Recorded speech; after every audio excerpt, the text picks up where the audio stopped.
So we had a wallowed out thread on here, which is for a slider for a brake caliper on a front wheel hub.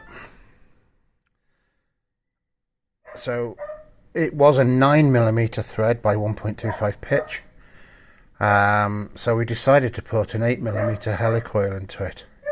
We've retapped it with a helicoil tap, which took a bit of meat out and made a nice new thread.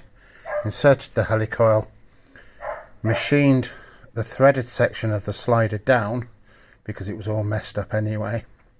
So now matches the helicoil. Threads in there nicely, very snug, no wobbling around. All done. That's one hub saved. Thank you for watching.